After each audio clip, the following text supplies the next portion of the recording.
Good afternoon, everyone. A momentous day to each and every one of us. My high salute to the TESDA Secretary, Honorable Suharto Tengti Mangudadatu. My respect to the Regional Director of Region 12 TESDA, R.D. Rafael E. Abrogor II. To Sir Antonio L. Distor Jr., the acting ROD Chief, na talagang unang nag-welcome sa akin noong oath-taking, sir.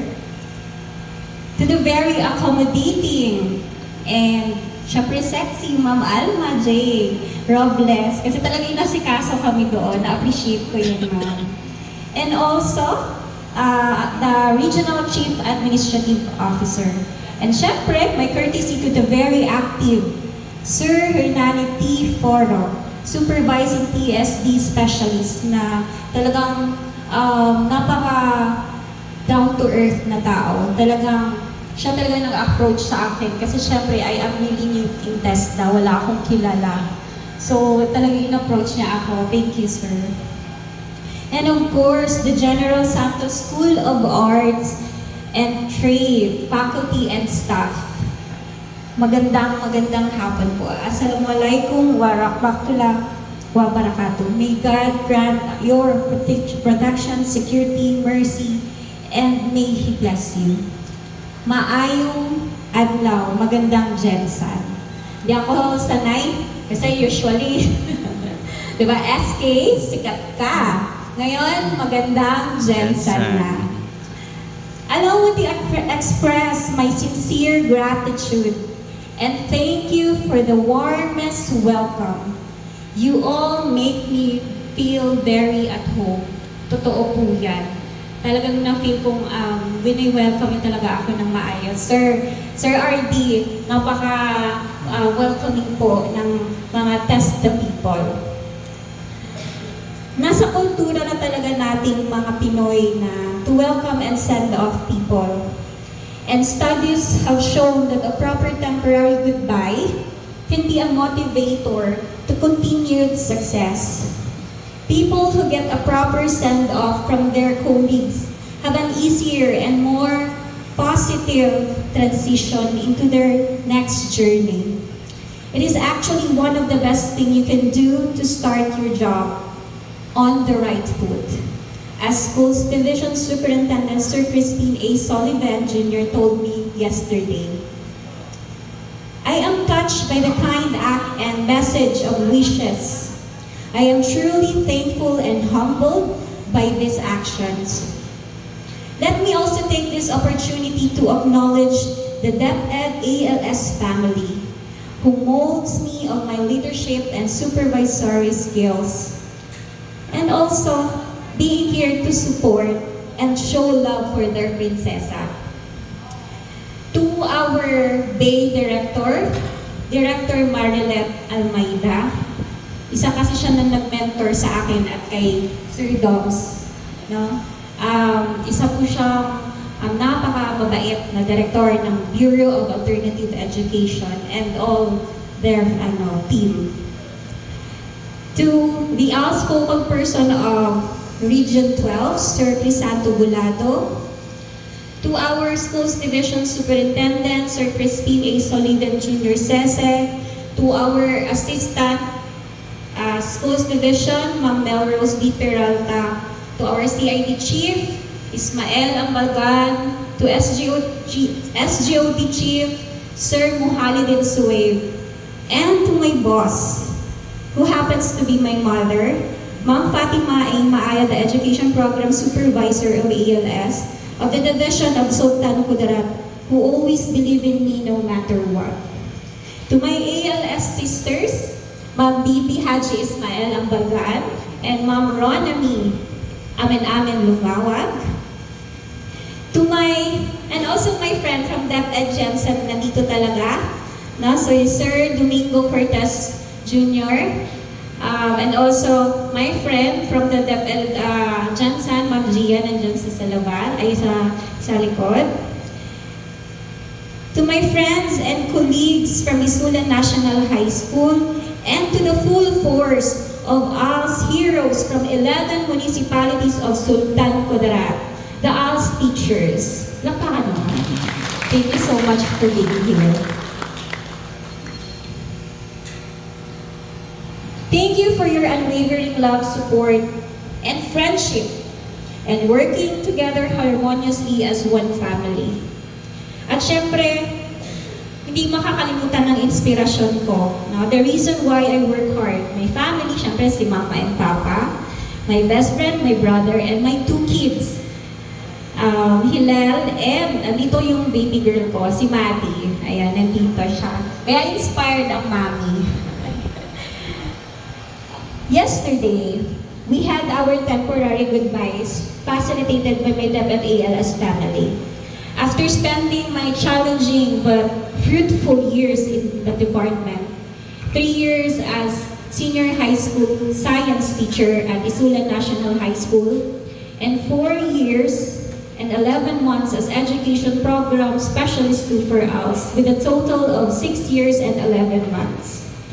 God, Allah, has graciously decided everything in its perfect time. Because we know that God moves in mysterious ways. We never know kung ano yung mapupuntahan natin minsan na destination.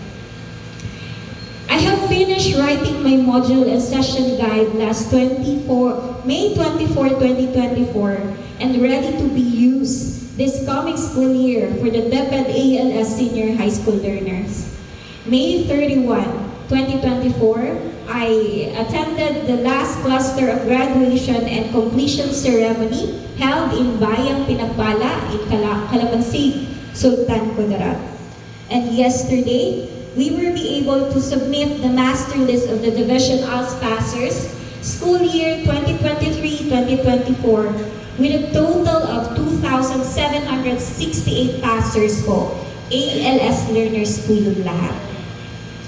Indeed, it was all perfect timing. DepEd Sultan Kudarat is my cozy zone. But ladies and gentlemen, I'm ready to leave my cozy comfort space and embrace new workplace with new people, make new friends, and start a new family. As I opened the turnover ceremony program yesterday, and before I set foot on the threshold of this remarkable institution, I was captured by the slogan it evinces.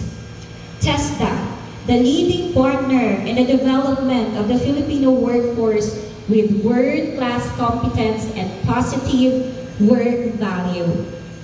Undeniably, the TESDA Vocational School has been unceasingly proliferating its sphere of influence as it enhances the delivery of the technical, vocational education and training to the learners and to the community it serves. To my new family, the TESDA family, I can't wait to start working hand in hand with you all. As we embark on a new chapter in the journey of Technical Education and Skills Development Authority, it is with great enthusiasm and dedication that I step into the role of Vocational School Administrator. I am deeply honored to have the opportunity to serve alongside such a talented and committed team. TESDA has long been recognized as the leading partner in the development of the Filipino workforce, fostering world-class competence and instilling positive work values.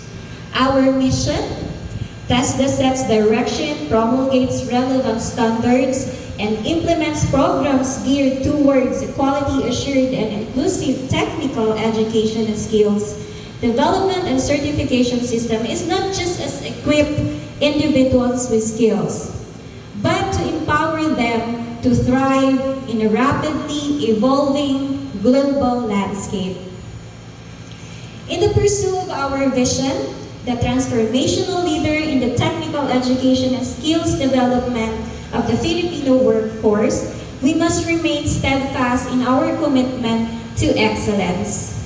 This means continuously enhancing our training programs, leveraging innovative technologies and fostering partnership that expands opportunities for all Filipinos. I am fully aware that there are challenges that lies ahead, especially in these uncertain times. However, I am confident that with our collective expertise and unwavering determination, we will overcome any obstacles that may arise. Kayang-kaya naman, di ba? Basta sama-sama tayo. Together, let us reaffirm our commitment to excellence and continue to be the beacon of hope for every Filipino. That seeking to build better future through education and skills development.